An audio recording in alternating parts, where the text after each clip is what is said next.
Now you have, you know, members of the security state or former members like Petraeus, like Panetta, like Kinzinger, saying that if there is a nuclear use by Russia in Ukraine, that we must get directly involved in this war. We must now bomb every Russian military asset in Ukraine, sink every ship that Russia has in the Black Sea. This is what, very respected people in the Beltway are calling for. So this could tip over into a hot war in which we are a full belligerent at any minute.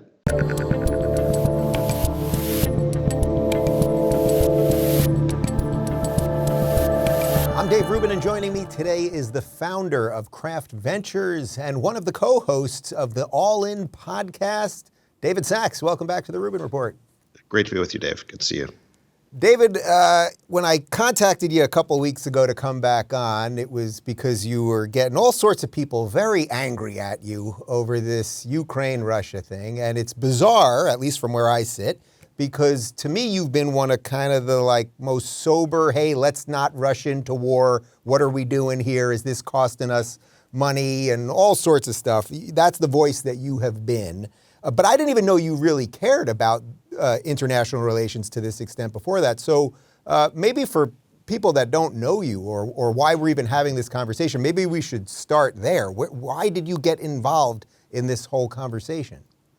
Well, I can't imagine an issue that is more important to all of us than whether we get in World War III. And it was Biden himself. It was Biden himself who said just the other day that the United States was at the risk of getting into what he called Armageddon. He said that we faced the most serious risk of getting into a nuclear war since the Cuban Missile Crisis. And the one time you can really believe Biden is when he's off prompter, right? He's saying things spontaneously off the cuff. So I actually believe that this is what he thinks, and these are the conversations that are happening inside the White House. And so I think we all should be very concerned about where this war is leading us. In terms of my interest, foreign policy has been an interest of mine for a while, but when I saw what was happening on this issue and where it was leading, and specifically we're in an escalatory spiral with Russia, which is, another nuclear power. It's the country in the world that has the most nuclear weapons. It's really the only country in the world that can truly threaten our own security because of the sheer number of ICBMs that they have. This is the only Achilles heel that we really have. Our military is so vastly more powerful than anybody else. No one can really touch us except for this one issue of ICBM. So they do pose a real threat to us. So we need to be very concerned about where this escalatory spiral is headed. And look, my interest is really just coming at it from the point of view of being a concerned American. And I do this podcast called the All In Pod every week where we talk about this issue. And for expressing any concerns about where this war is headed, you're instantly denounced as some sort of Putin apologist or agent of the Kremlin or something like that. And just to be completely clear, I have no financial dealings with Russia or anyone from Russia. I invest in American startups. So I have no interest in this other than coming at it from the point of view of a concerned American. And for complete transparency's sake, you also were an investor in Locals, and obviously then we merged with Rumble and all good. So we've done a very worthy startup. But yes, these are the types of, this is what I do is I invest in startups, in American companies. And David, I can give you my word, I'm not a Russian operative, so you're clear on my end. Okay, so look, I actually have not covered Russia, Ukraine a ton on the show because my general feeling is there's so much going on in the United States right now domestically that is wrong. I've been just kind of keeping my eye on that a little bit more. But my general thoughts have been, you've got two sovereign countries here. You can't invade a sovereign country. But at the same time, once he does it, and the guy with the big guns with the nukes, if you don't give him an off-ramp, we could really be in a lot of trouble. And I think that's sort of where you've been going with all of this. Are you shocked the way people have pushed back on, hey, let's not go to World War III? In your Newsweek piece, you talked about this sort of confluence of now the wokesters and the neocons, who you'd think have nothing in common, how they're really the driving force of this whole thing now. Right. Well, just let's take an example. So Elon Musk proposed on Twitter a simple straw man for a peace deal. It was a very, I think, pretty reasonable framework. It basically said that, listen, we will do elections in these disputed territories in eastern Ukraine, not sham elections, but elections under the supervision of, say, the United Nations, peacekeepers and election monitors. We recognize that Crimea is a fait accompli. Russia annexed that in 2014. That ship has sailed. And we recognize that that Ukraine will not become part of NATO, which Russia feels is very threatening to their own security. But we can sell them weapons and give them security guarantees. That was roughly the proposal. By the way, those rough contours of a peace deal have been suggested by many experts for over a year to resolve this crisis. Mm-hmm. But in any event, my point is this, that he was denounced by no less than Zelensky himself, who took to Twitter to basically say that the mere suggestion of a peace deal was acting in pro-Russian interests. So this is the point in the debate that we've reached, is that if you raise even the idea of trying to find a diplomatic solution to this war, or if you bring up any of the prehistory to what happened before February 24th, if you point out that the West's desire for NATO expansion right up to Russia's front porch might have played a role in creating this conflict, if you bring up any idea that's sort of not on board with, I would say, maximalist Ukrainian demands to take back every square inch of territory that they consider theirs, then you are now pro-Russian and a Kremlin agent. Where do you think, or what do you think that says about Zelensky? That he obviously is outgunned here. He's getting a crazy amount of money and all sorts of weapons and technology and everything else from all over the world. But as you say, he's maximalist on get the hell out of here guy with nukes. And that doesn't seem normally how the symmetry of something like this would play out. As Kamala Harris said, Russia big, Ukraine small. Well, so I think, at the beginning of the war, Zelensky himself was floating peace deals that were not dissimilar from what Elon suggested. He said that he was open to taking the issue of NATO expansion off the table. And then, unfortunately, Boris Johnson went to Ukraine in April and killed that peace deal. And now, since then, there have been so many losses on both sides, but especially the Ukrainians have suffered so much that there's no longer any appetite for a peace deal. I understand that. This is what happens in war, is that people experience so much loss, so much devastation that they get more dug in on their position. And Zelensky is following a position of Ukrainian nationalism. That is what his country supports.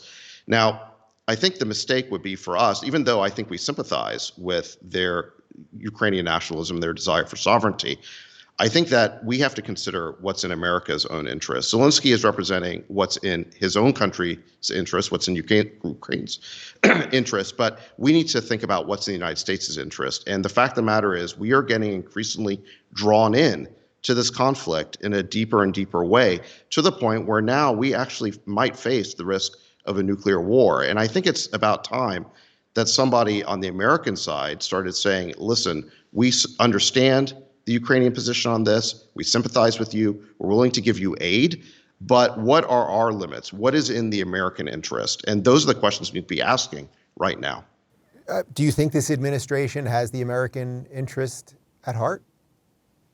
Well, at the beginning of the war, Biden said some sensible things. So, for example, what he said is that the U.S. would not get directly involved in a shooting war with Russia. He understood and said that could cause World War III. We're not messing around with that. And so, for example, he vetoed the idea of a no-fly zone, which hardliners, the Twitter mob wanted, and, various congressional elites, Lindsey Graham and so forth wanted. Yeah. That was a smart decision. Also, when Lester Holt asked him in a press interview at the very beginning of the war, he said, Mr. President, what if there's Americans trapped behind enemy lines? Would you send in our troops to go get them? And Biden said, no, even in that case, we will not get directly involved in this war. He didn't let the press goad him into a direct American involvement. But the problem is that since then, we've been on a slippery slope and we've gotten more and more involved. So for example, you've now had administration officials brag to publications like the New York Times and the Washington Post about killing Russian generals, providing the intelligence that paints a target on their back, about providing the intelligence, the artillery spotting to sink the Moskva, which is the Russian flagship. You've had administration officials bragging about the role they played in this recent Ukrainian counteroffensive. Basically, the Ukrainians presented plans to the American generals. The Americans said these plans aren't good enough. They hand corrected them, sent them back to Ukraine, and they're bragging about this in the New York Times. We also keep appropriating them more and more money, more and more weapons, and more advanced weapons. And so we are getting more and more involved. There's also was a New York Times report about how America now has commandos. We have boots on the ground in Ukraine, maybe not pulling the triggers or pushing the buttons on the HIMARS and so forth, but they're on the ground directing the flow of weaponry and aid. And so they are in harm's way and they could get killed, thereby drawing us in even further. So we are very involved in this war, Dave, and we're getting more involved by the day. It's interesting because we call it this war. We don't really say our war. But do you think we're in essence, do you think, I know we haven't declared war and this hasn't gone to Congress and any of that kind of stuff, but do you feel like we actually are at war right now? Like, what do you think the average American should feel like? I mean, we're funding it seemingly endlessly, as you said, weapons and training and a whole bunch more. I mean, do you think in essence we are at war, whether it's declared or not? We are basically at the point now where we are effectively a co-belligerent in this war, in the sense that, like you said, we're providing the weapons. We're training the Ukrainians on how to use those weapons, including on American soil. We are providing the intelligence. We're providing the battle plans. We are doing everything except for pulling the triggers and taking the bullets, and I don't want to minimize that because the Ukrainians are suffering a lot of losses. But we are this close to basically being directly involved. And now you have, members of the security state or former members like Petraeus, like Panetta, like Kinzinger, saying that if there is a nuclear use by Russia in Ukraine, that we must get directly involved in this war. We must now bomb every Russian military asset in Ukraine, sink every ship that Russia has in the Black Sea. This is what, very respected people in the Beltway are calling for. So this could tip over into a hot war in which we are a full belligerent at any minute. And, I think that we need to be thinking about why would we do that? The fact of the matter is that prior to this year, no American president in the history of the United States ever declared Ukraine or any part of Ukraine to be a vital interest of the United States. We do not have a vital national interest in who rules the Donbass or Crimea. We simply don't. That, by the way, and Biden realized this at the beginning of the war. This is why he said we will not get directly involved, is because he realized that America did not have a vital national interest. But we, through this slippery slope, are getting closer and closer to getting into a war with Russia, which could be a nuclear war, even though we have no vital interest at stake. So if we don't have a vital interest there, putting aside, a certain amount of people just like war or the idea of war or the profiteering off war, a lot of people are saying this is just basically the biggest money laundering scheme in history. That's sort of Afghanistan wrapped up, and that's somehow how a ton of money laundering happened. And now it's just been shifted to Ukraine. Do you think there is validity to that? Yeah, I mean, the argument was, this was, I think, put in a clever way, that the idea was that you had Afghanistan on one end, and on the other end was you had the American taxpayer on one end. On the other end was basically the military-industrial complex, and in between was this laundry machine that washed all the money and kept it going. We had that for 20 years in Afghanistan. Yeah. It was an operation that cost us literally trillions of dollars. The total bill for all of our misbegotten adventures in the Middle East, these forever wars, is roughly $8 trillion. And it was only 6 months after the Afghan war finally was ended, after 20 years of us not even knowing what we're doing there anymore. I guess we're on some crazy nation building project. But after 20 years of that, we only went 6 months without there being a new war basically declared that is a full employment program for the military industrial complex. Now, look, I think the motivations for this are more complicated than just that. I think there's a strong ideological component, but there's no question that if you peel back the layers of who funds these think tanks that are always clamoring for war, that are funding all these, blue checks on Twitter, who basically are clamoring for more and more involvement, there's a lot of defense contractors who basically are footing the bills for these think tanks. And it's high time, in my opinion, that these think tanks and so forth, and these columnists who are always braying for war, disclose who their donors are. I mean, they're constantly accusing people on the side who want a diplomatic solution of somehow being pro-Russian sympathizers. I've already declared I have no Russian investors. I have no Russian interests. Can they declare the same thing about Ukrainian oligarchs? And by the way, we know what was Hunter Biden doing receiving millions of dollars from Ukrainian oligarchs just shortly before this war started. So there are connections here that I think deserve to be explored. Right. And then just watching the reaction to your Newsweek piece, which I thought was excellent. I'm going to quote a couple lines of it in a moment. And then watching when Elon put the Twitter poll up, which we did cover, and all of these people who you'd think would have respect for Elon Musk, at least maybe they don't care about his politics, but like, all right, he's an interesting guy. Maybe we need to like mix this thing up a little bit. Just watching people go after him and try to destroy him. And now, Dave. Right. Yeah. Now they're saying, who was it that, was it Lindsey Graham that said maybe we should look into some of his government contracts or something after that, right? Yeah, exactly. And David Frum said that we should nationalize Starlink. But yeah, both of them said that. But here's the amazing thing is Elon Musk is the reason why, a big part of the reason why Ukraine is still in this war. Without Starlink, which is Elon's satellite communication system, which allows Ukrainians to get internet access in the field, in the most remote parts of Ukraine, the Ukrainian military effort would not have communications. And this is what is basically powering their tablets and their targeting systems and their drones, is that they have internet access through Starlink. Elon said that SpaceX, his company, has borne this. They donated Starlink to the Ukrainian cause at a out-of-pocket cost to them of $80 million. It's about $20 million a month. And when Elon finally said, listen, we're not seeking payment for the donation we made in the past, but moving forward, we can't afford as an unprofitable company to keep funding this. We'd like to get paid like maybe Lockheed or Lockheed Martin or Raytheon, these defense contractors are making massive amounts of money selling Javelins or HIMARS. Maybe we'd like to get paid like that. There was this hysterical reaction by people like Lindsey Graham, by people like David Frum, who somehow feel entitled to conscript a private American company into funding this war forever. And by the way, it's worth noting that David Frum was George W. Bush's speechwriter who wrote the Axis of Evil speech that got us into the Iraq War. You'd think that these people would have a little bit of shame or a little bit of humility, but they just keep coming back. I guess that's what your point is, that there's this they recycle these same people basically who get everything wrong. Yeah, I think it's a really important point that the exact same people who are supporting greater and greater involvement in in this war by America, who say that any diplomatic solution would be appeasement and would be pro-Putin, they are the exact same people who lied us into Iraq, who lied us into literally with the false claims of WMD programs and the false claims that Saddam Hussein was somehow linked up and in cahoots with Al-Qaeda. So they made that up. They also made up this that somehow we needed to be in Afghanistan for 20 years. They lied us into Syria. They lied us into Libya. Their foreign policy has been a disaster for the last 20 years. These are not people who should be trusted as experts. And yet they claim, and I'm in a Twitter spat right now with a guy named Tom Nichols, they're all writers at The Atlantic, by the way. Yeah. The Atlantic is like the most pro-war magazine, and yet... you'll get Lincoln Project next. It starts with The Atlantic, then it goes...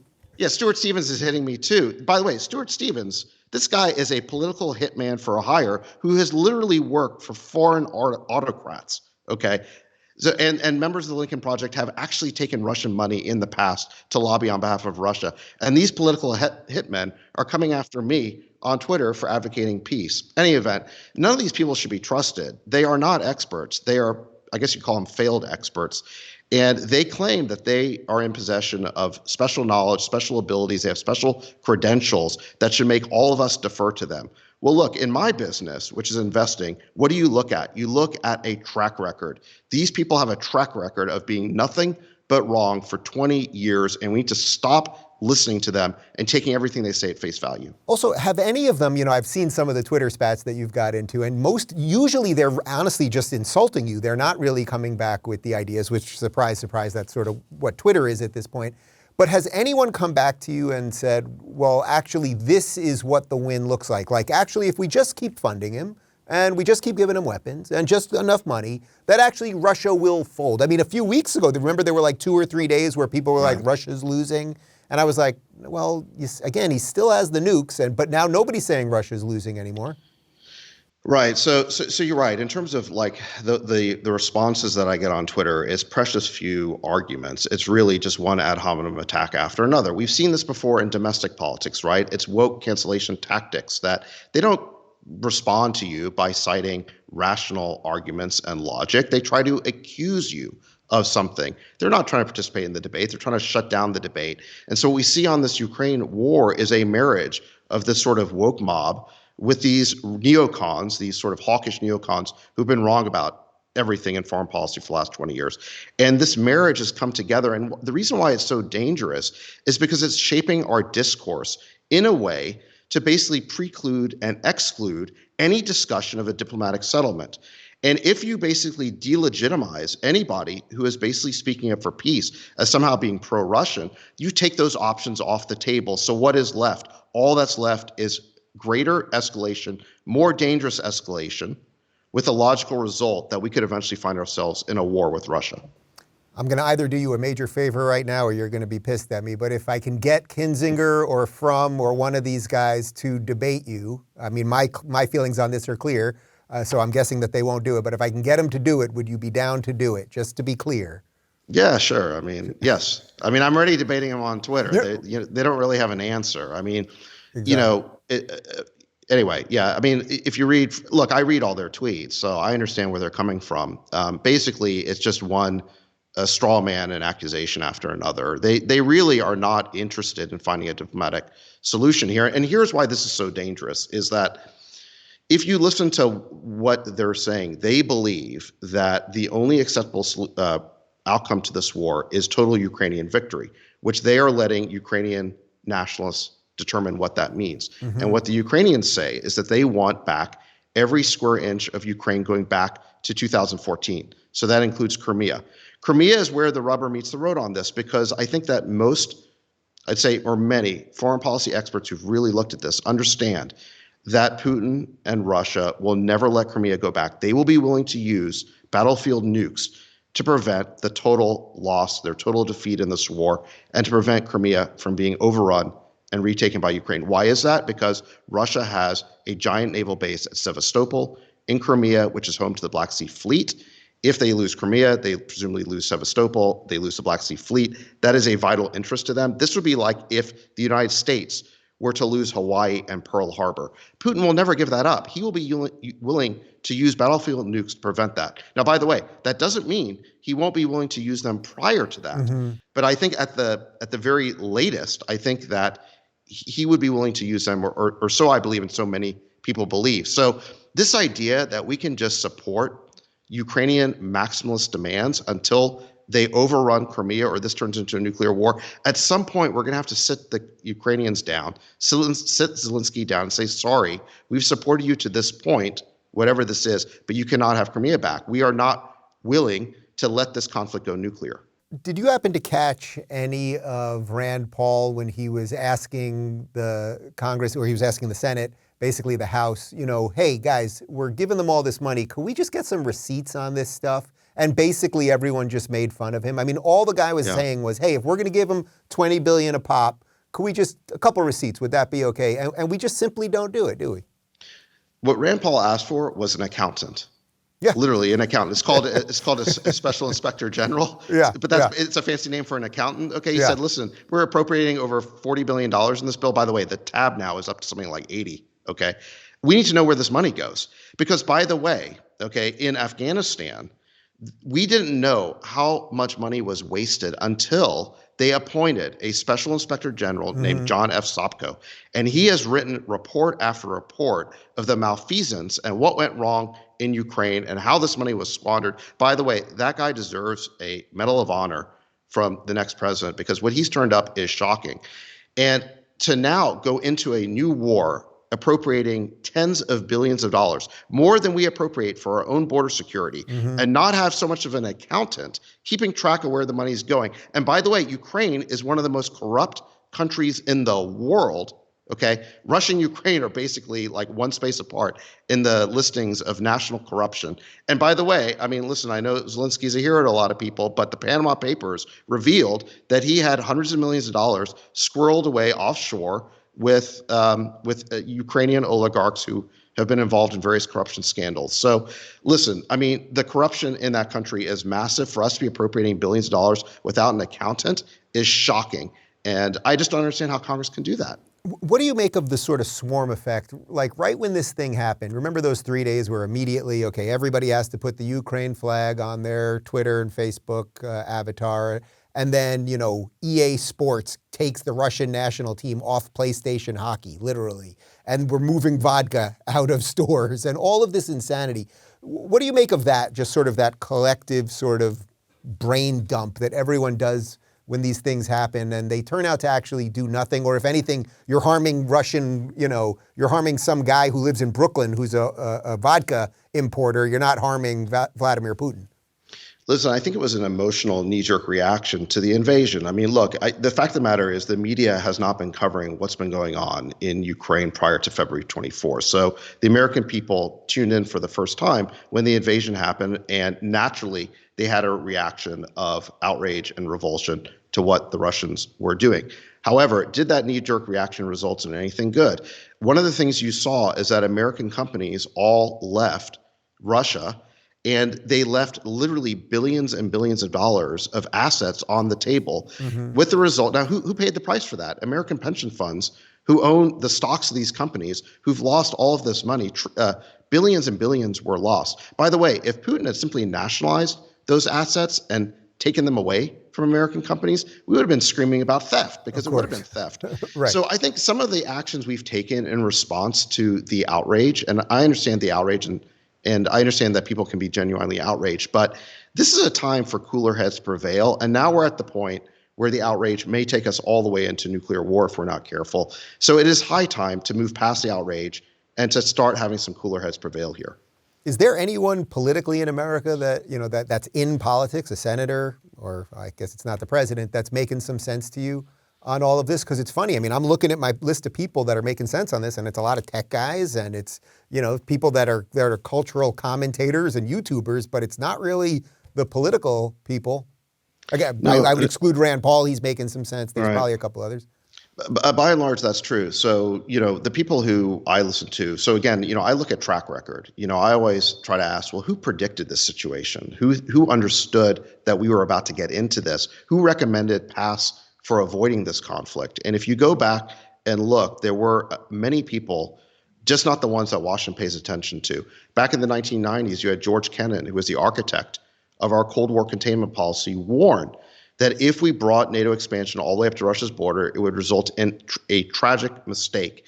You had basically back in 2014, after you had this sort of Crimea crisis, you had the international relations scholar John Mearsheimer explain that we were on a course that was headed for war. I really urge everybody to watch his lecture from 2014 on YouTube. It's gone viral. It has 28 million views. Yeah, we'll link to it down below. Yeah, to get a deeper understanding of this conflict. Listen to people like Jeffrey Sachs, who's the international development economist, very liberal guy. I mean, this is somebody who I think had a lot of relationships in the Obama White House, who basically will affirm that this conflict began before February 24th. It really began years ago with America trying to bring NATO right up to Russia's front porch.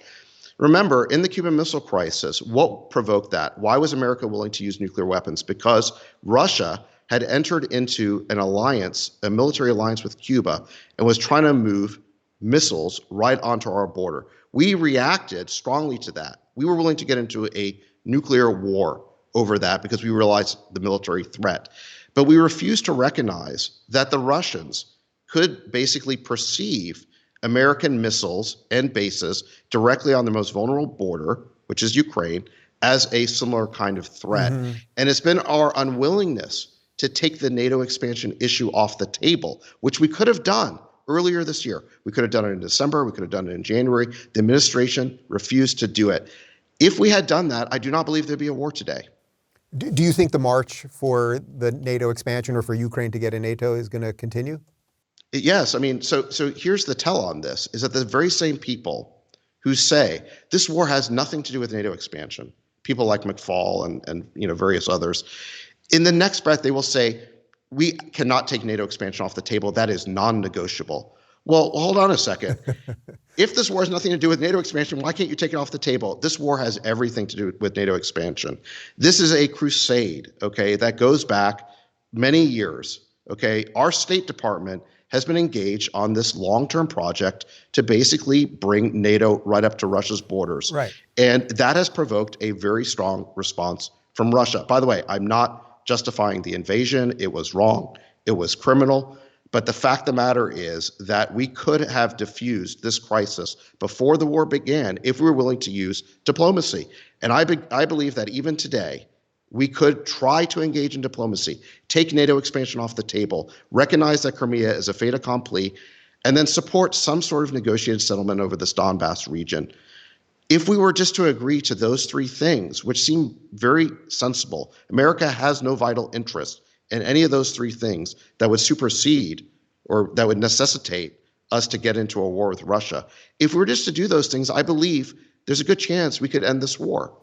And in some ways, is it almost a moot point whether they were to get in NATO or not? Because if we're in an endless war that we're funding, whether they're in it or not, we're kind of in it. That's the point, right? Well, a couple of things. So first of all, obviously, Ukraine is more than capable of defending themselves if we sell them weapons without them being in NATO. So if this war has proven anything, it's that Ukraine doesn't need to be in NATO. Furthermore, however, we need to think about, is it really in America's interest for Ukraine to be in NATO? Because if Ukraine were in NATO, they would have an Article 5 guarantee, which means the next time that they get in a war with Russia, and they will, because that feud's been going on for hundreds of years, we will be instantly obligated to get in a war with Russia. This is why historically we have not brought them into NATO. This is why there was reluctance. We stated our intention to do so back in 2008, and we were slowly building towards it, but there was always concern that if we were actually to bring Ukraine into NATO, it would obligate us to get into a war with Russia. And by the way, if you like the feeling of living with a nuclear threat, remember when I was a kid, we lived under this threat of nuclear annihilation. We had movies like The Day After that showed what it was like if we got into a nuclear war. I remember that as a kid. It was not a good feeling to grow up living under the shadow of nuclear annihilation. We solved that problem. We won the Cold War in 1991, and now it is back. It is back. We've been living this year under the shadow of a nuclear war. So listen, if you like that feeling, then by all means, bring Ukraine into NATO as soon as possible, because we will be forever living under the threat of nuclear annihilation, because again, Article 5 will trigger us to get into a nuclear war with Russia. So it is a foolish idea. It was always a foolish idea. It is not in American interest to bring Ukraine into NATO, and yet these crusaders in the State Department have made it their mission. And we need to take that issue off the table as soon as possible. Sachs, that is a primo close. However, I am going to ask you one other thing, but I do want to just give a shout out to your Newsweek piece, which was called "The Neocons and the Woke Left Are Joining Hands and Leading Us to Woke War III." We'll also link to that down below. Now I just want to ask you something sort of personal on all of this, which is that you're obviously doing all right. You don't need to be taking the slings and arrows for this thing. Yet you're doing it. And it's interesting to me, as I said before, that suddenly I'm finding the people that I'm interested in politically are tech people and business people. They're not the politics people. But it can't be all fun doing this for you, even though I know you care about it and all that stuff. But you're putting your neck out there. You have businesses and all those things. Dave, if I saw more people who are part of the foreign policy establishment speaking out and being just a little bit brave, willing to basically be called a pro-Russian puppet to advocate for diplomacy and peace, then it wouldn't be on people like me to do it. But the fact of the matter is, I don't care what these people say, okay? I've told you before, I got no business interest. I'm not part of this foreign policy establishment. I'm not beholden to their sort of insider club. And you know what? If we get in a war with Russia, then that's going to interrupt the operations of my venture fund. Let's just say that, okay? We're going to have much more important things to worry about than my next startup investment. So it's my obligation as an American citizen to speak out. I believe that is why Elon Musk spoke out.